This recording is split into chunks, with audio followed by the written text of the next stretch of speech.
ኢንዱስትሪ ፓርኮች የኢኮኖሚ ሽግግር ማሳለጥ፣ የውጭ ምንዛሬን ከፍ ማድረግ፣ የስራ ዕድል ፈጠራና የቴክኖሎጂ ሽግግር ላይ ትኩረት አድርገው ይሰራሉ።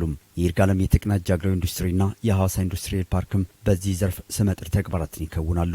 ታዲያ የማዕከላዊ ኢትዮጵያ ክልል ኢንዱስትሪ ፓርኮች ልማት ኮርፖሬሽን አመራሮችና ሰራተኞች እንዲሁም በክልሉ የተለያዩ አካባቢዎች በመካከለኛና አነስተኛ ኢንዱስትሪዎች የተሰማሩ ባለሀብቶች በእነዚሁ ፓርኮች የልምድ ልውውጥ አድርገዋል።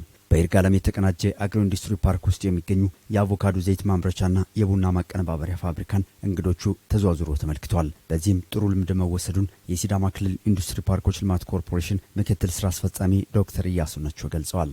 ሰንትራል ኢትዮጵያ ልምድ ለመውሰድ ፕሮሰሲንግ ላይ ያለውን ሂደት የኢንቨስተሮችን የመምጣት ተንደንሲ ለመውሰድና እንዴት ፕሮሞት እንደምናደርግ ለባለሀብቱ የሳፕላይ ቼን የግብአት አቅርቦት ሰንሰለቱ እንዴት እንደሆነ ትምህርት ለመውሰድ ኦፕሬሽናል ከሆኑ ካምፓኒዎች ሂደቱንና ቴክኒካል የሆኑ ነገሮችንም እንዴት እነርሱም ስኬል አፕ አድርገው መሄድ እንደሚችሉ ልምድ ለመቅሰም የመጡ እንግዶች ናቸው ዛሬ ግቢያችን ውስጥ ያሉት።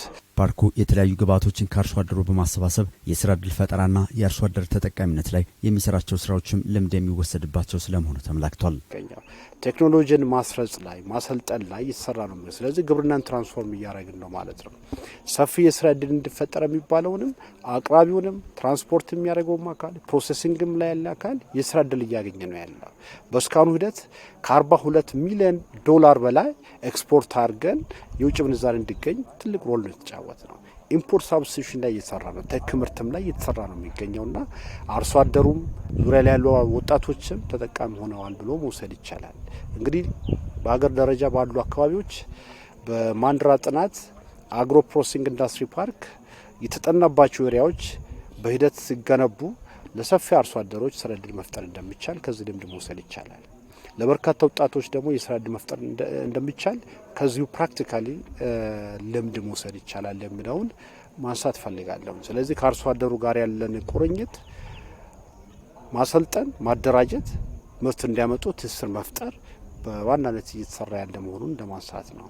እንግዶች ከዚህ ባለፍም በሐዋሳ ኢንዱስትሪ ፓርክ የጨርቃ ጨርቅ ፋብሪካ የስራ እንቅስቃሴን ተመልክተዋል። በወልቂጤ ከተማ በባልትና ስራ ላይ የተሰማሩት ወይዘሮ ፀሐይ አደፍርስና በሆሳዕና ከተማ በጨርቃ ጨርቅ ስራ ላይ የተሰማሩት አቶ ወርቅነህ ዱባለም ምልከታው የቴክኖሎጂ ሽግግርና የሰው ኃይል አስተዳደርን በወጉ ለማቀላጠፍ አጋዥ እንደነበር አንስተዋል። በተለያየ በእጃችን ያሉ እቃዎች እንዴት አድርገን መጠቀም እንዳለብን ሳናቃቸው ብዙ ጊዜዎች ባክነውብናል። አሁን ላይ በተለይ አሁን በአቮካዶ ላይ እንዴት አድርጎ ዘይት እየወጣ እንደሆነ ፍሬው ጭምር ተረፈ ምርት ምንም ማውደቅ እንደሌለበት እሱ ላይ ያለው ተሞክሮ ቀላል አልነበረም። እንዲሁም ደግሞ ቡና ገለባዎቹ ሁሉ ሳይቀሩ ለቹፑድ የሚውሉበትን መንገድ ኤክስፖርት ስታንዳርዳቸው በምን ያህል የጠበቀ እንደሆነ ሁሉ አረጋግጠናል። ሁለቱም ጋር ያየነው አንደኛ የአደረጃጀት ነው።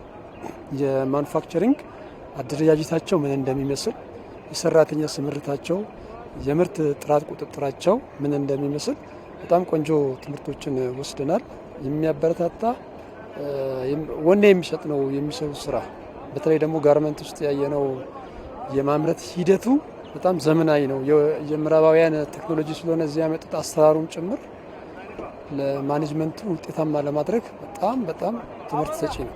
በምልከታው የስራ ዕድል ፈጠራም የቴክኖሎጂ ሽግግርና መሰል የስራ እንቅስቃሴዎች ልምድ የተወሰደባቸው እንደሆነ በማዕከላዊ ኢትዮጵያ ክልል የኢንዱስትሪ ፓርኮች ልማት ኮርፖሬሽን የቢዝነስ ዲቨሎፕመንትና የኮርፖሬሽን ዳይሬክተር የሆኑት አቶ አንዋር ሳቢር ገልጸዋል።